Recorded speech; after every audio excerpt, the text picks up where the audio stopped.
¿Cuántos dicen amén, hermano? Vamos a la palabra del Señor, acompáñeme. Vamos a continuar con nuestros estudios de fundamentos.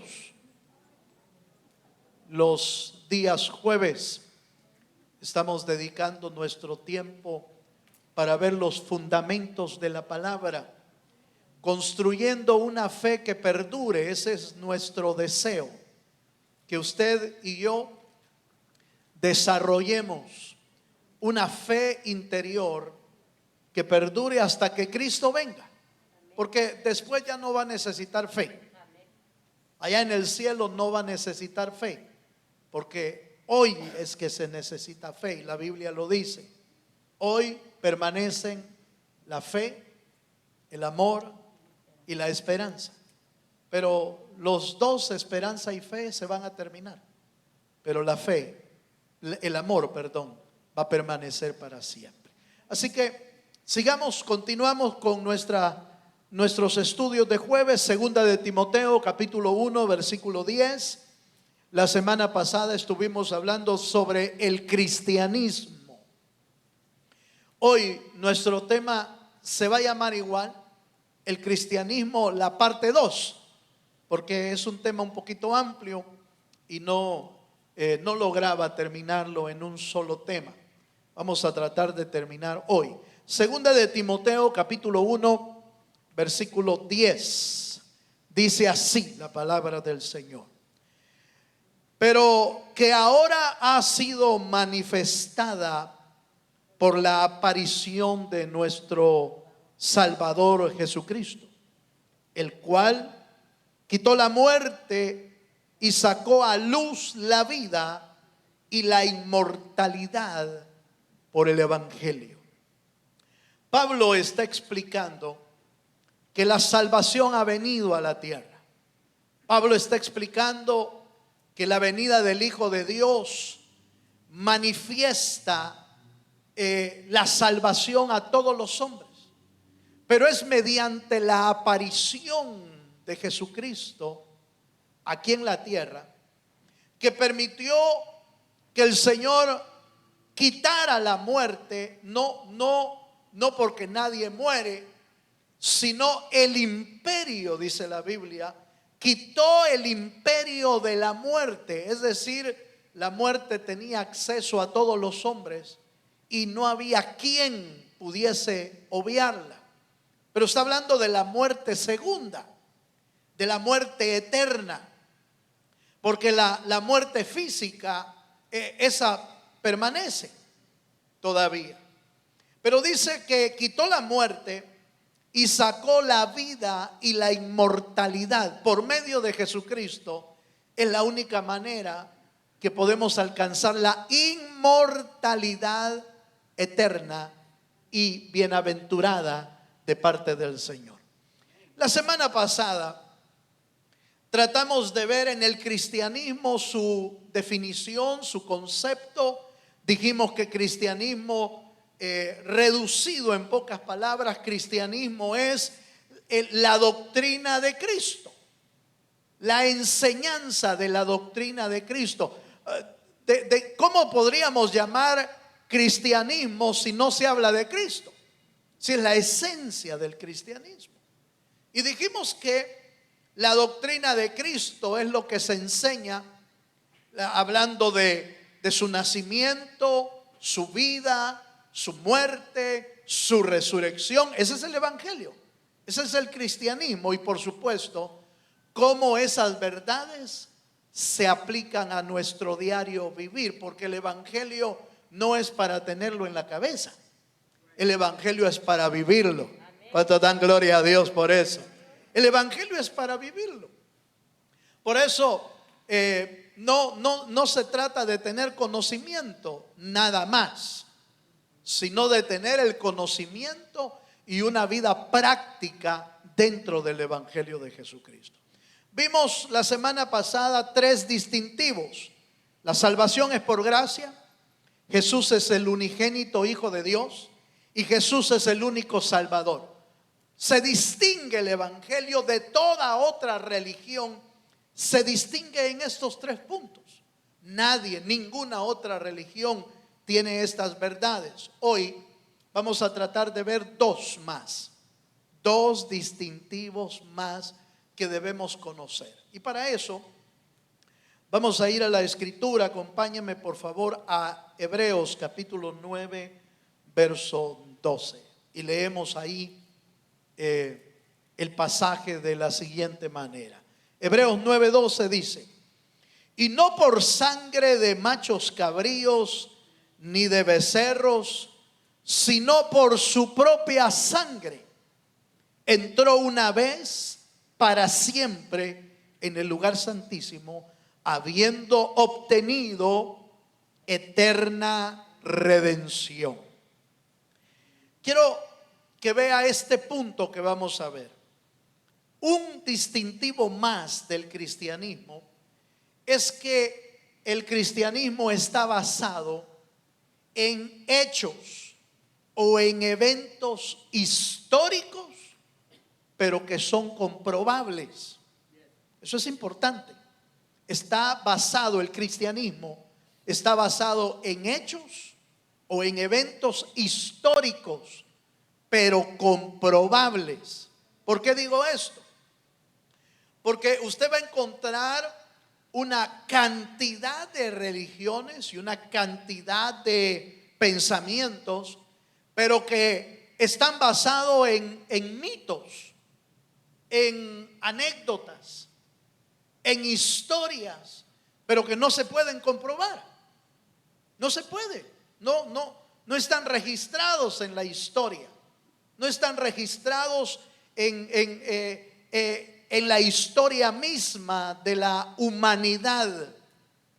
Y si no, mire usted, hermano, cómo intervino en la historia el Señor Jesucristo. Cómo intervino, que partió el tiempo de la historia en dos. Es el único que la ha partido. Nadie más ha partido la historia. Usted cuando estudia historia tiene que leer y tiene que decir 1000 años antes de Cristo y 1000 años después de Cristo, porque partió el tiempo. La historia fue partida por uno de los eventos más grandiosos hechos sobre la faz de la tierra: el nacimiento del Hijo de Dios. Y todas las historias lo registran, tanto así que pues la humanidad misma tuvo que escribir y tuvo que dividir la historia de esa manera. ¿O ha oído usted otro que haya partido la historia de esa manera? Usted no puede oír 500 años antes de y 500 años después de otra persona. Solo lo dice del Señor Jesucristo. ¿Por qué? Porque intervino sobrenaturalmente en la historia de toda la humanidad. Entonces, oiga esto: el cristianismo está basado no en mitos, no en cuentos, no en anécdotas. Está basado en historia comprobable. Pero estas historias tienen dos cosas importantes. Los eventos son únicos. Son eventos que se dieron y jamás se va a volver a repetir. Los eventos que Cristo vino a hacer a la tierra no se tienen que seguir cumpliendo, porque se cumplió una sola vez y solo esa vez es suficiente para salvar la humanidad. Volvemos a leer Hebreos, por favor, acompáñenme. 9:12, por ejemplo, Hebreos 9:12 nos habla de los eventos únicos. Son únicos, no se pueden volver a repetir. Y dice, Hebreos 9:12: y no por sangre de machos cabríos ni de becerros. ¿Usted se acuerda de qué está hablando ahí? Está hablando de los sacrificios del Antiguo Testamento. Y cada vez que alguien pecaba, tenían que hacer un sacrificio. Pero cuando Cristo vino a hacer el sacrificio, dice, sino por su propia sangre, entró una vez para siempre en el lugar santísimo, habiendo obtenido eterna redención. El nacimiento de Cristo, la muerte de Cristo, la resurrección de Cristo, el derramamiento de su sangre, el llevar esa sangre al lugar santísimo, todo eso ocurrió una sola vez y jamás se va a volver a repetir. Porque lo que Cristo vino a hacer es único. ¿Sí me estoy dando a entender, hermano? Es único. Nadie más lo va a volver a venir a hacer aquí en la tierra. Ahora, esto es importante porque usted recuerda que los sacrificios habían que hacerlos cada vez. Alguien dijo en alguna ocasión: cada vez que el hombre peca, vuelven a crucificar a Cristo. Eso es mentira. Eso es mentira. Eso no es cierto. Cristo fue crucificado una vez y resucitado una vez y jamás volverá a morir otra vez. Dele un fuerte aplauso al Señor. Es único. Es único. Todos los eventos que Cristo hizo son únicos. Vaya, mire pues, veamos otro texto. Romanos capítulo 6, versículos 9 al 10. Aquí volvemos a tocar el hecho de que Cristo murió, pero note lo que dice. Romanos 6, verso 9 y verso 10. Dice así la escritura: sabiendo que Cristo, habiendo resucitado de los muertos, ya no muere. La muerte no se enseñoreará más de él, porque en cuanto murió, al pecado murió una vez por todas, mas en cuanto vive, para Dios vive.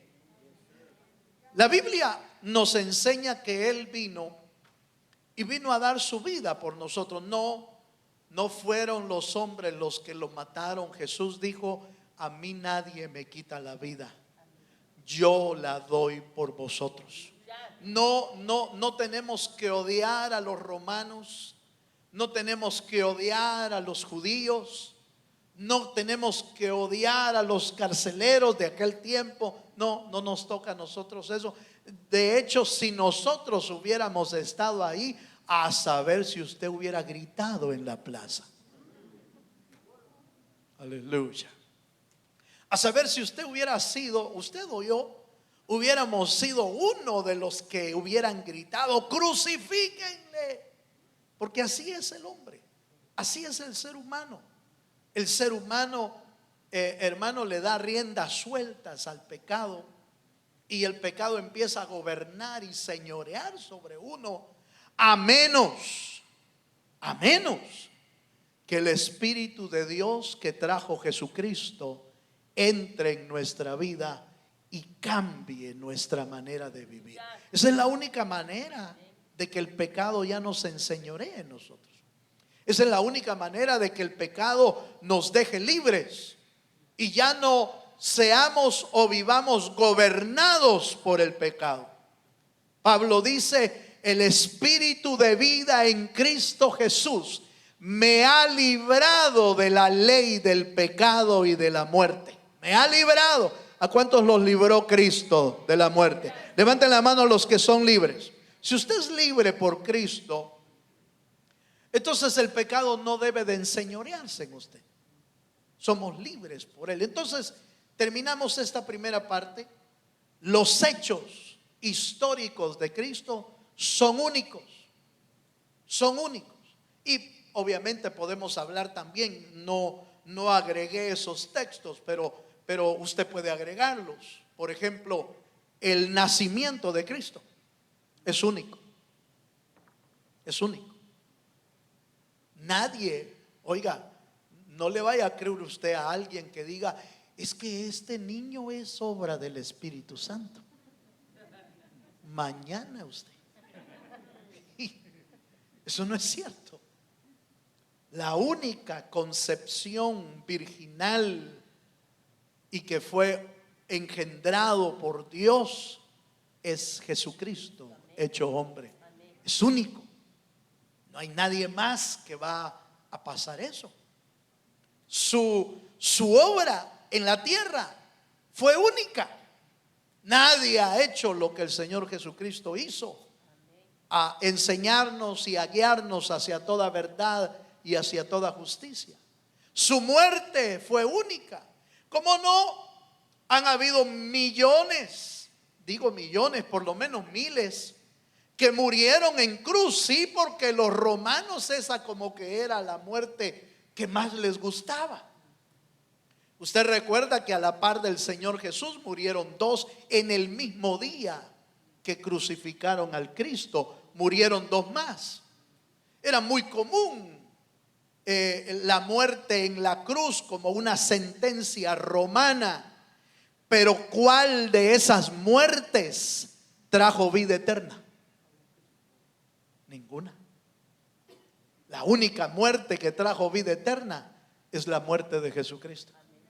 La única sangre derramada para poder perdonar los pecados es la sangre de Jesucristo. Por eso es única. Y ya no hablemos más de la resurrección, que también es única, porque aunque han habido otros que resucitaron, fíjese que maravilloso es el evangelio, que el día en que el Señor resucitó, también resucitaron otros. Usted lo puede leer en el libro de Mateo. Hubo un terremoto, se quebraron tumbas, y los que estaban en las tumbas, también algunos, dice, algunos de los santos resucitaron. No resucitaron todos los muertos, resucitaron algunos de los santos, dice. Pero fíjese que no se levantaron hasta que se levantó el primero. Qué maravilloso, hermano. Yo no sé si usted se goza con eso, pero todos los que estaban resucitados, que se abrió la tumba sin comunicarse, no tenían texting, no tenían texto, no tenían teléfono, no tenían nada, pero ni uno solo se levantó hasta que se levantó el Salvador del mundo, y entonces se levantaron los demás, porque estaban esperando la resurrección del único. Todos los demás que se levantaron se volvieron a morir, pero él no. Él resucitó para vida eterna. Bueno, el otro aspecto de los hechos históricos, le dije que estos hechos son comprobables. Y usted puede verlo en la historia, y en Mateo capítulo 2, verso 1 al 2, por ejemplo, la Biblia es cuidadosa en presentar, por ejemplo, el lugar exacto donde Cristo nació y hasta quién gobernaba en ese tiempo. Lo puso ahí porque no quería que hubiese duda. Es que Cristo no es un mito, no es un cuento. Cristo es una verdad que se puede comprobar en la historia.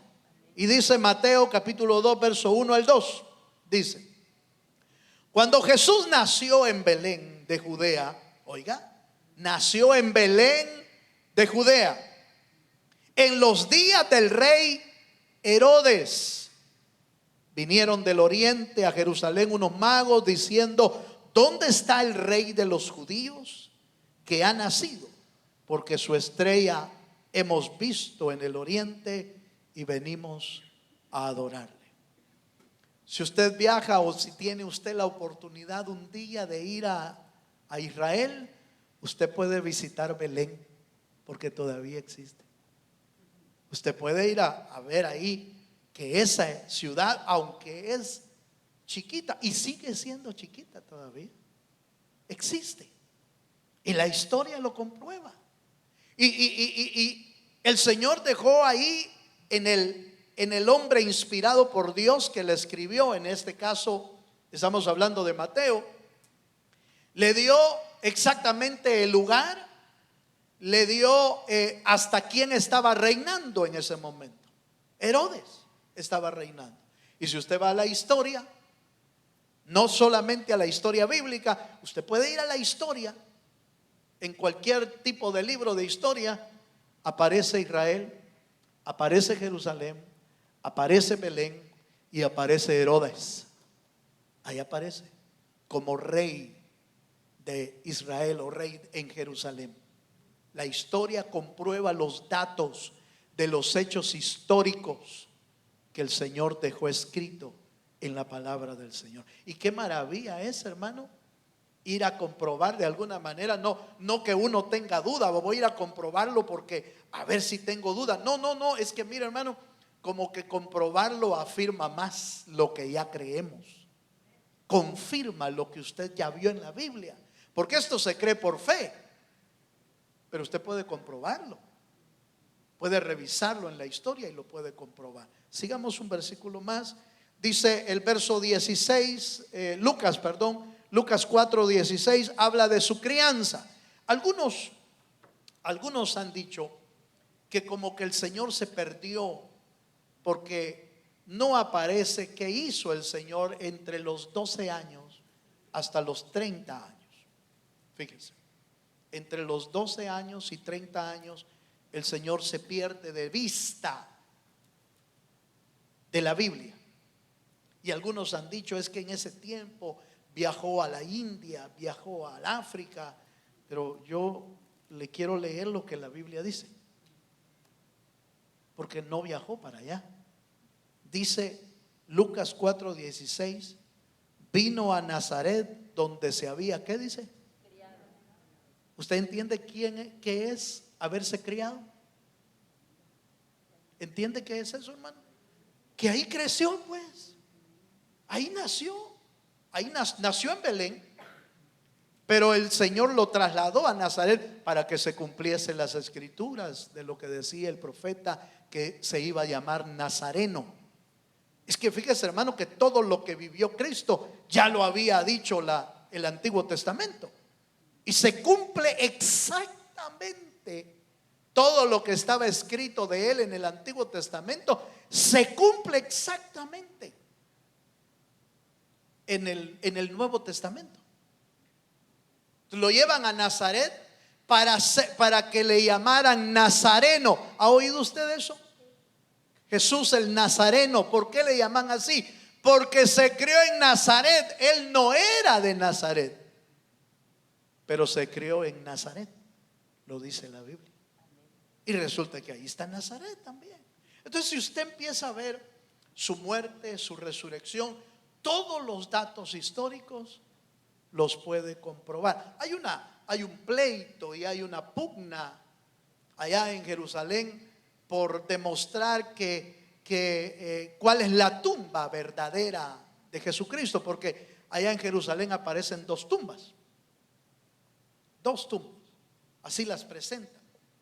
Pero cuando uno revisa los hechos y la historia, entonces tiene que definir qué es una de las dos. ¿Pero cómo? Bíblicamente, porque se puede comprobar.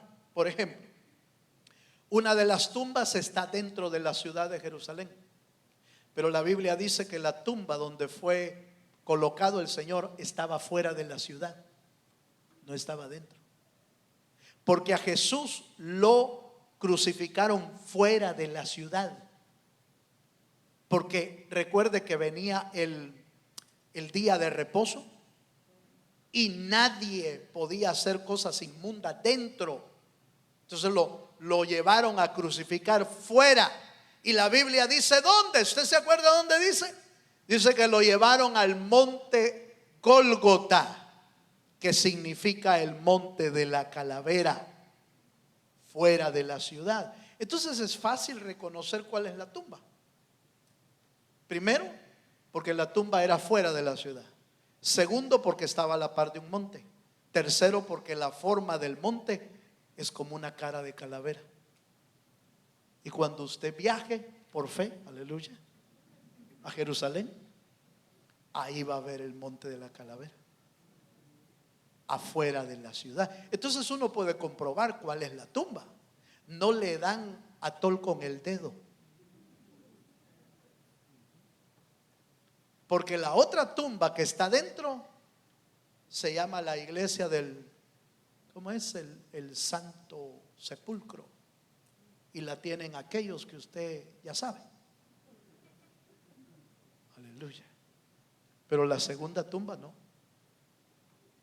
La segunda tumba no está a cargo de ellos.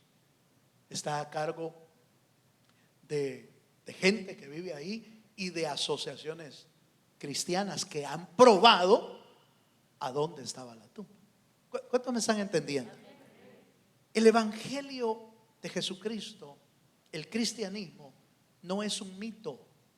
Usted puede comprobar, usted puede agarrar la Biblia y buscar lugares en la historia, buscar tiempos en la historia, buscar personajes en la historia, y usted los va a encontrar. ¿Por qué? Porque el evangelio de Jesucristo está basado en hechos comprobables. Amén, hermanos. ¿Estamos bien hasta ahí?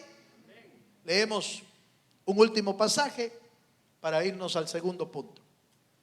Lucas capítulo 23, versos 32 al 33. Aquí está lo que le mencioné acerca de la muerte y la resurrección. Lucas capítulo 23, verso 32 al 33 dice así: llevaban también con él a otros dos que eran malhechores para ser muertos. Y cuando llegaron al lugar llamado, ¿cómo? De la calavera, es decir, el monte Gólgota, le crucificaron allí, y a los malhechores, uno a la derecha y otro a la izquierda. El gran problema de mucho creyente es que no verifica lo que está escrito en la palabra. Por ejemplo, ¿usted ha oído que a los ladrones les pusieron nombres? ¿Oyó a usted alguna vez? Y como los ladrones Dimas y Gestas, dicen. ¿Y dónde está eso? ¿Dónde está en la Biblia eso? Le pusieron nombres. Otros le llaman el bueno y el malo. La verdad es que los dos eran buenos ladrones, buenos para robar los dos. Pero uno vio en el Cristo, vio a su Salvador y le dijo: Señor, acuérdate de mí cuando vengas en tu reino. Lo vio como rey y no estaba. Usted ve a un crucificado lleno de sangre, bañado en sangre, con corona de espina, con su rostro, hermano, desfigurado. ¿Cómo vio el ladrón de la cruz? ¿Cómo vio a un rey ahí? Es probable que haya oído, es probable que haya oído algo, pero a mí me parece que le soplaron de arriba, como le soplaron a Pedro cuando Pedro dijo: tú eres el Cristo, el Hijo del Dios viviente. Y entonces el Señor le dijo: eso no te lo reveló ni carne ni sangre, eso te lo reveló mi Padre que está en el cielo. Entonces a mí me parece que al ladrón le revelaron de alguna manera, le hicieron saber espiritualmente que el que estaba a la par de él no merecía morir, que él estaba pagando sus pecados, estaba pagando sus robos, pero el que estaba a la par de él era justo y además era rey. Aleluya. Si usted y yo no sabemos quién es Jesús para nosotros, estamos perdidos, hermano. Estaríamos peor que el ladrón de la cruz. Míreme para acá, por favor. Estaríamos peor. ¿Sabe por qué? Porque estamos a la par, pero no lo reconocimos. Eso fue lo que le pasó al otro ladrón. El otro ladrón exigía para la carne: si eres el Hijo de Dios, bájate y bájanos a nosotros también.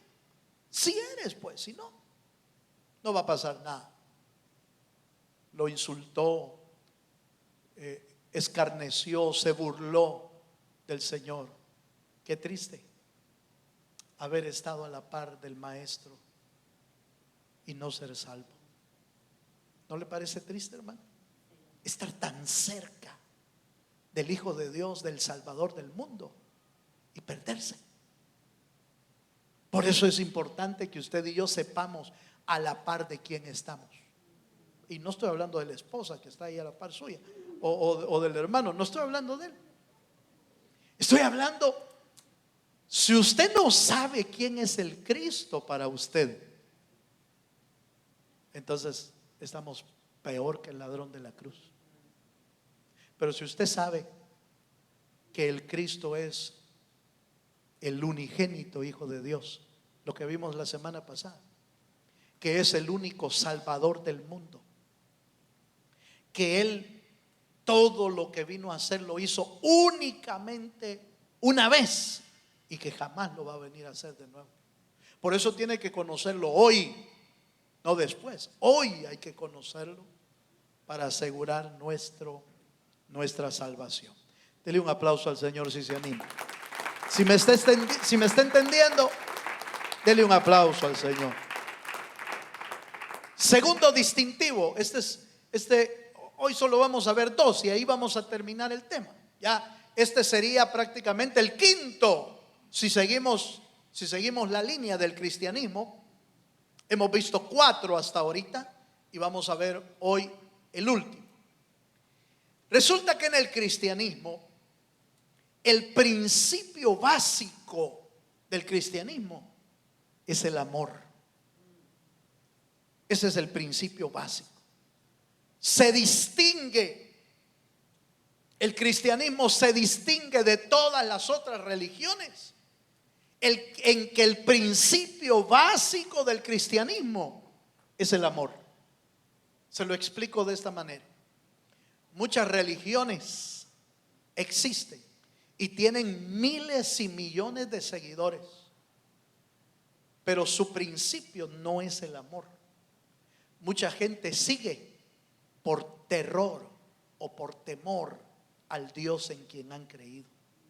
Hablan de amor, sí, así de vez en cuando hablan, sí, es que nosotros tenemos que aprender a ser amorosos y toda la cosa. Pero, por ejemplo, hay religiones donde miran a un Dios de terror, donde miran a un Dios de violencia, un Dios que está listo para castigar al pecador. Está listo para castigar. Entonces, ¿qué tienen que hacer ellos para ser salvos? Pues tienen que obedecer a puro tubo. Tienen que obedecer porque si no así ven a Dios. No ven a Dios como un Dios amoroso y como un Dios que quiere tener una relación paterna con los hijos.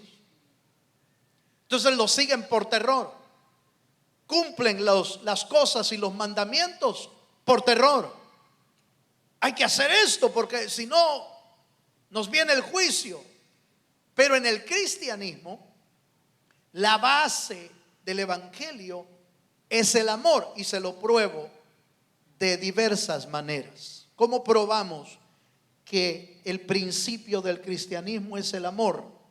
La prueba más grande está en Juan capítulo 3, versículo 16. Si usted lo conoce. Juan 3, 16. Porque de tal manera amó Dios al mundo, que ha dado a su Hijo unigénito, para que todo aquel que en Él cree no se pierda, mas tenga vida eterna. Pregunto, ¿usted conoce otra religión donde Dios haya entregado a su propio Hijo? No existe. No hay otra religión donde Dios voluntariamente y por amor entregó a su Hijo unigénito. Usted puede revisar todas las religiones Las puede revisar solo para estudiar. No se vaya a meter en lío. De repente me venga usted haciendo señas así medias raras y mira, hermano, lo que dice allá. No, tenga cuidado también, va. Tenga cuidado de lo que lee. Mejor lea la Biblia, que casi no la lee. Mejor esa. Pero si usted quisiera revisar, las religiones, no hay ninguna religión donde Dios haya entregado su propio Hijo por amor a la humanidad. No hay. Ha enviado a algunas religiones, ha enviado profetas, ha enviado iluminados, ha enviado mensajeros, ha enviado esto, otro, ha enviado ángeles, ha enviado querubines, pero nadie, ninguna religión excepto el cristianismo envió a su Hijo unigénito a morir por nosotros. ¿Será esa una prueba de amor? Es la prueba de amor más sublime que existe. Porque el Señor bien pudo enviar a algún querubín, pudo enviar a algún arcángel, pero no hubiera podido pagar el precio.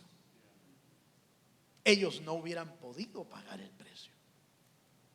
El único que podía pagarla era el Hijo de Dios, porque es Dios mismo. Por eso tuvieron que mandarlo. Isaías dice: ¿quién irá por nosotros? Y él, movido por el Espíritu, dijo: heme aquí, envíame a mí. Por eso dijo: a mí nadie me quita la vida, yo la doy por vosotros. La muestra de amor más sublime que existe es la entrega del Hijo por nosotros. Y mira, hermano, y aún así nos portamos mal. Aleluya. Aún así a veces le damos la espalda a Dios. Pero bueno, el punto es que estoy tratando de probar que el principio del cristianismo es el amor. Marcos capítulo 12, versos 29 y 30. Usted recuerda, ya vimos el hecho más sublime, la prueba de amor más sublime es Dios enviando a su Hijo. ¿Usted recuerda cuál es el gran mandamiento del cristianismo? Aleluya. ¿Usted recuerda cuál es el gran mandamiento del cristianismo? Por supuesto, ya venía en la ley, ¿cómo no? Pero dice Marcos 12, 29, Jesús le respondió: el primer mandamiento de todos es: oye Israel, el Señor nuestro Dios, el Señor uno es. Y amarás al Señor tu Dios con todo tu corazón, con toda tu alma, con toda tu mente y con todas tus fuerzas. Este es el principal mandamiento. ¿Se da cuenta? Si usted busca los mandamientos de otros lados, no es ese el primer mandamiento. El primer mandamiento del cristianismo está basado en el amor. Note, Él nos demostró su amor y entonces por eso tiene la libertad de pedirnos a nosotros también que lo amemos a Él, única y exclusivamente a Él, más que todas las cosas. Más que todas las cosas. ¿Tiene derecho a pedirnos eso, hermano? Hello. ¿Tiene derecho a pedirnos eso? Claro que sí. No él demostró su amor, pues. Entonces Él tiene derecho a poner en el primer mandamiento, pedirnos eso. Pero más que pedirnos, lo que está haciendo es poner las bases del cristianismo. El amor a Dios es lo que te sostiene en medio de las pruebas. El amor a Dios es lo que hace que no peques. El amor a Dios, no el temor, no el terror. Me va a castigar Dios. Si hago esto, me va a venir un juicio. Si hago esto, se va a enojar Dios. Me va a partir en dos un rayo. Me va a pasar el tren. No es por eso. No te pide Cristo que le obedezcas por temor o por terror. Cristo te pide que le ames a Él primero. Y dice la Escritura que el que me ama mi palabra guardará. Uno debe de ser obediente por amor, no por terror. ¿Qué error más grave se comete cuando nuestros hijos hacen las cosas por terror? Al chilillo, aleluya. ¿Sí sabe qué es chilillo, hermano? En El Salvador le llaman chilillo al alambre con el que le van a dar a uno. Qué triste es que los hijos hagan las cosas por terror, porque cuando lleguen a la edad de irse y de escaparse de la casa, no lo van a pensar dos veces. El día que cumplan 18 años, ese día se liberan del azote. Ese día se liberan del látigo. Ese día se liberan, hermano, de la gran tribulación que hay en casa. Porque solo están esperando el día de su independencia para correr de la casa. ¿Por qué? Porque estaban ahí por terror. Pero cuando están en casa por amor, miren, no se quieren ir esos usted. Aleluya. Casi hay que...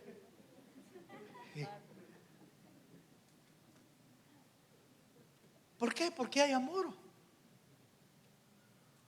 ¿Sí me estoy dando a entender, hermano?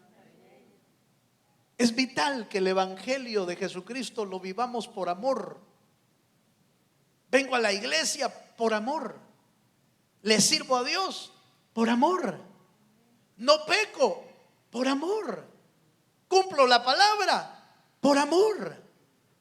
Vivo entre los hermanos por amor. No es obligado. Esto no es obligado. El evangelio de Jesucristo no es obligado. Alguien me preguntó y me dijo, hermano, ¿y por qué si el cristianismo es la verdad, la verdadera religión, y es la verdad y la vida, por qué otras religiones son tan exitosas con tanta gente? Aleluya. ¿Por qué son tantos seguidores? Se lo estoy tratando de explicar de esta manera.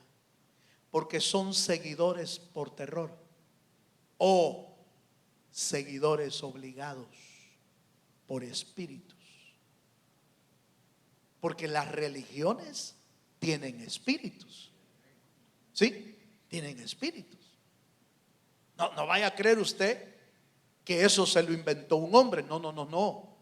Cualquier religión existente es el producto de una mentira diabólica que busca distraer y dividir y hacer perder la vida de los hombres. Recuerde que usted y yo tenemos una batalla espiritual entre el reino de Dios y el reino de las tinieblas. Entonces, ¿qué hace el reino de las tinieblas? Genera y crea religiones que hagan que el hombre se pierda. ¿Y cómo se pierden? Pues por espíritus. Los espíritus empiezan a tomar posesión en su mente, en su corazón, los engañan y los vuelven seguidores de esa religión por obligación espiritual, por yugos espirituales. ¿No la Biblia habla de yugos, hermano? ¿No la Biblia habla en Isaías cuando Cristo iba a venir y dice que el evangelio de las buenas nuevas abre las puertas de las cárceles, rompe cadenas, rompe yugos? ¿De qué yugos se está hablando y de qué cadenas se está hablando? De las que el diablo pone a través de religiones. Entonces el diablo esclaviza con mentiras, y romper una mentira solo la puede romper Dios. Entonces usted me pregunta, ¿por qué son tan exitosas?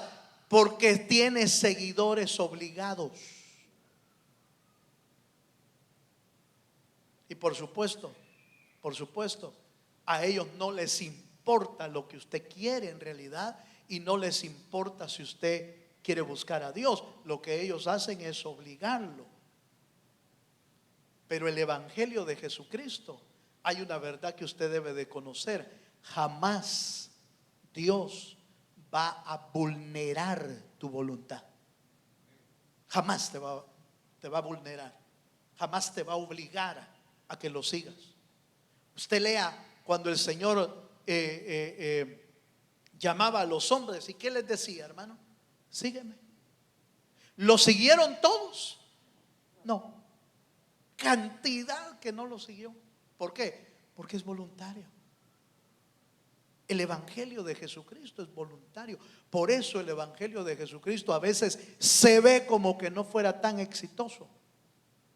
Porque todo lo que Dios hace, lo hace en luz, en claridad y en voluntad propia. Jamás te va a obligar Dios. El diablo te puede obligar a muchas cosas, pero Dios jamás. ¿Cuántos me están entendiendo? Vaya, dejemos ese punto ahí entonces. Ya le probé que Dios mostró su amor, que el gran mandamiento del evangelio es amarás al Señor. ¿Y qué le parece el segundo?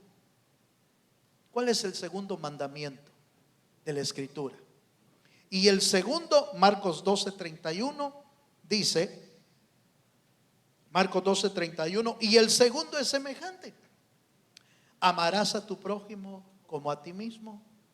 No hay otro mandamiento mayor que estos. Entonces, dentro del cristianismo, ¿qué es lo que debe de reinar, hermano? El amor.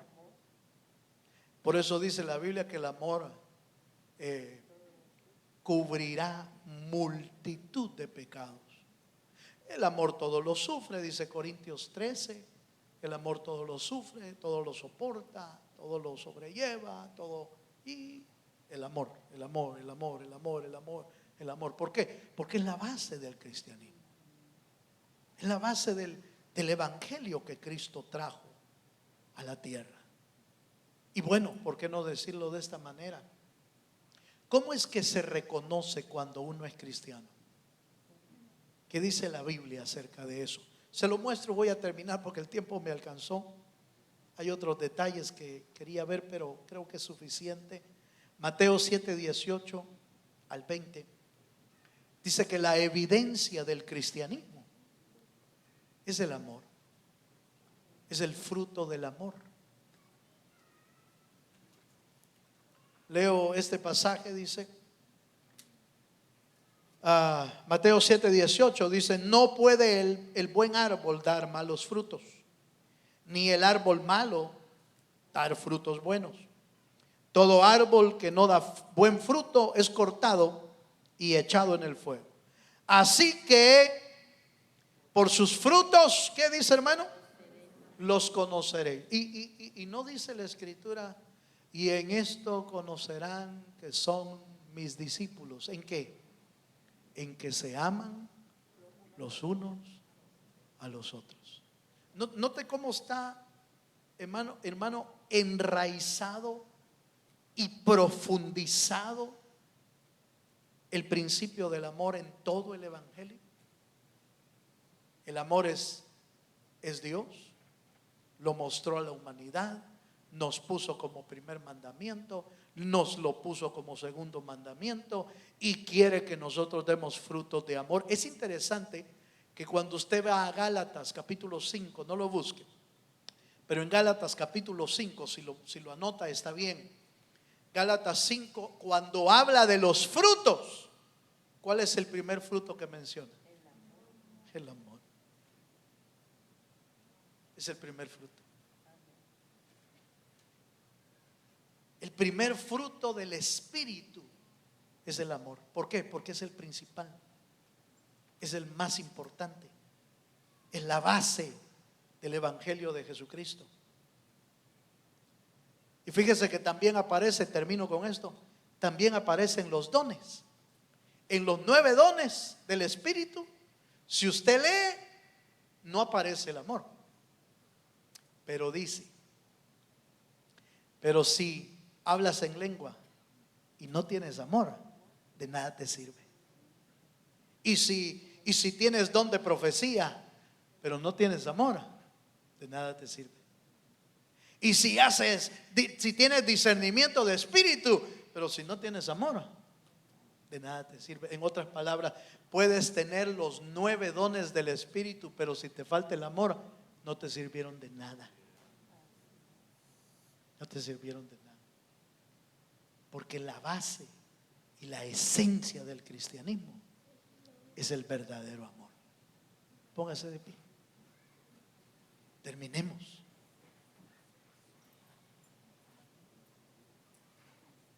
Qué maravilla es, hermano, que el evangelio que usted y yo estamos viviendo o tratando de vivir en Cristo es un evangelio que no es un mito, que no es una leyenda, que no es una fábula, que no es un cuento, sino son hechos comprobables. ¿Y cómo se evidencia en nosotros ese evangelio? Se evidencia porque tenemos el amor dentro de nosotros. Amor a Dios, amor al prójimo. El amor debe de ser la base de todo lo que hacemos, de todo lo que servimos, de todo lo que decimos. Si decimos muchas cosas bonitas pero no tenemos amor,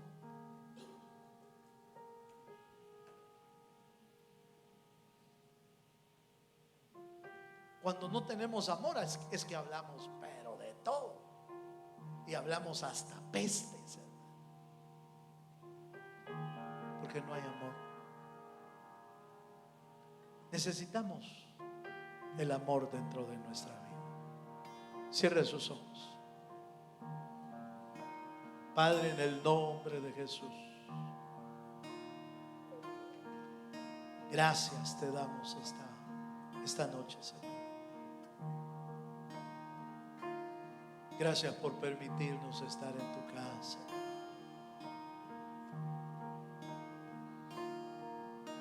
Gracias por mostrarnos tu amor en la cruz. Gracias por enviar a tu Hijo unigénito.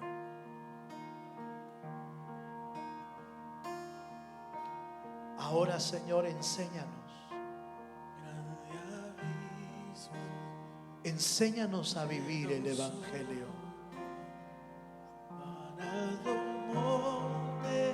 Enséñanos a vivir el cristianismo de la manera correcta.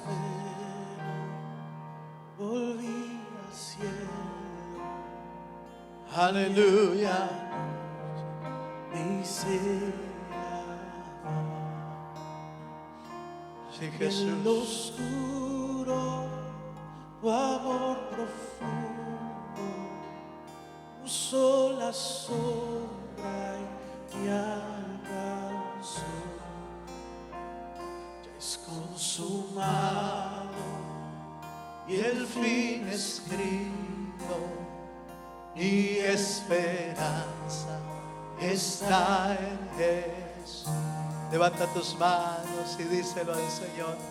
Tú eres mi esperanza, Señor. ¿Quién imagina fiesta tan grande, tan Plena gracia al corazón. El Dios eterno dejó su gloria de mi pecado. Él se vistió. La cruz ha hablado, Soy perdonado. El Rey de Reyes me adoptó. Señor hermoso, te pertenezco. Mi esperanza está en Jesús.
tus promesas fueron selladas cuando tu cuerpo resucitó. Desde el silencio tu gran rugido quebró el poder de la muerte.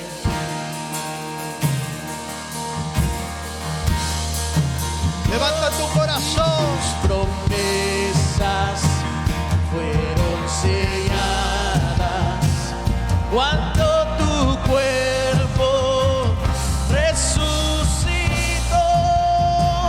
Desde el silencio tu gran rugido quebró el poder de la muerte en ti. La victoria está en ti. Oh, oh,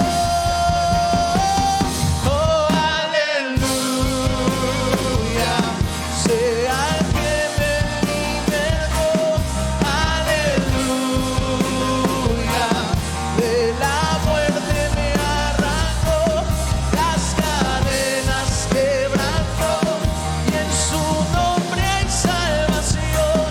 Mi esperanza está en Jesús. Oh, aleluya. Sea el que me liberó. Aleluya. De la muerte me arrancó, las cadenas quebrantó, y en su nombre hay salvación. Mi esperanza está en Jesús. Así cerrados sus ojos, yo quiero invitarle a que hagamos un acto de fe con nuestros ojos cerrados todos. Yo quiero invitarle a que usted y yo podamos decirle a Dios esta noche: Señor, yo quiero vivir tu evangelio. Quiero vivir el cristianismo tal y como la palabra nos lo enseña. ¿Te animarías a decírselo esta noche? A decirle: Señor, yo quiero vivir tu palabra. Y cuando hayas tomado esa decisión, yo te voy a invitar a que unos breves minutos te vengas aquí adelante conmigo, porque este es un acto de fe, un acto de obediencia, un acto de fe al Señor.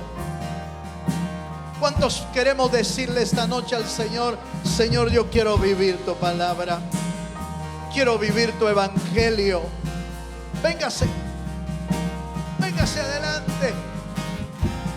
Venga a decírselo con sus propias palabras. Venga a decírselo con sus propias palabras a Él.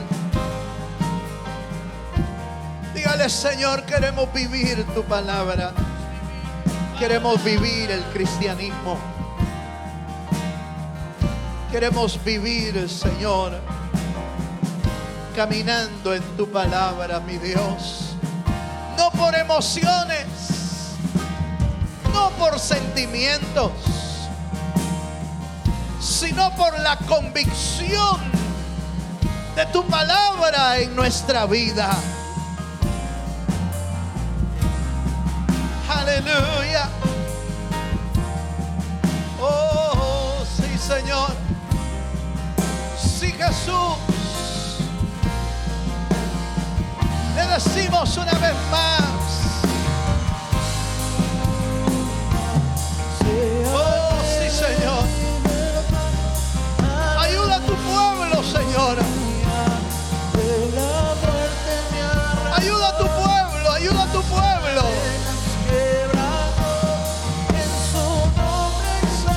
Ayuda a tu pueblo para caminar como es digno.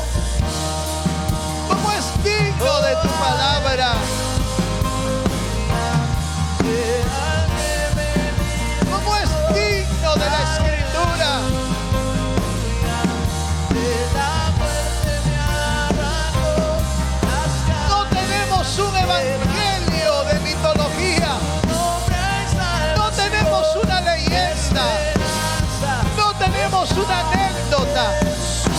Tenemos un evangelio vivo. Tenemos una verdad viva. Él es el camino. Él es la verdad. Él es la vida. Las cadenas quebrantó y en su nombre hay salvación. Ayuda a tu pueblo, Señor. Está en Jesús. Ayúdanos. Aleluya. Sea el que me libertó. Aleluya. Aleluya. De la muerte me arrancó.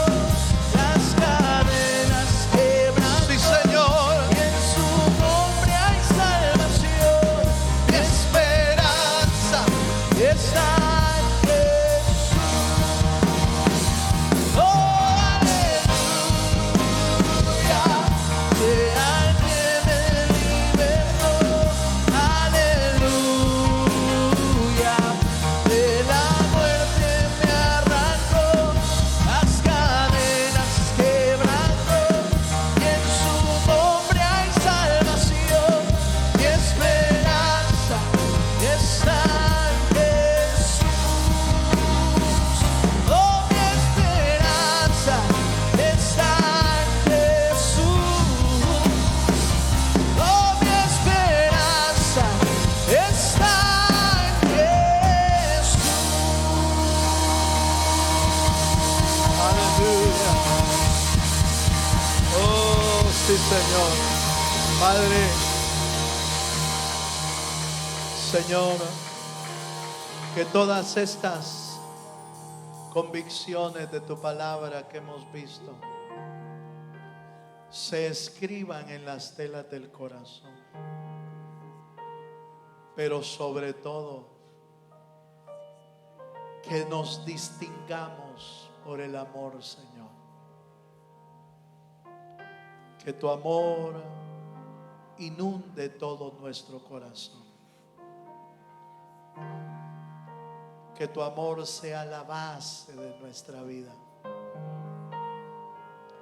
Enséñanos a amarte con todo nuestro corazón. Enséñanos a amarte y enséñanos a amarnos los unos a los otros. Porque el amor cubrirá multitud de pecados. Bendice a tu pueblo, Señor, esta noche. Y llévalos con bien hasta sus hogares. Todo lo pedimos en el bendito nombre de Jesús. Amén. Y amén. Gloria a Dios. Amén. Gloria al Señor.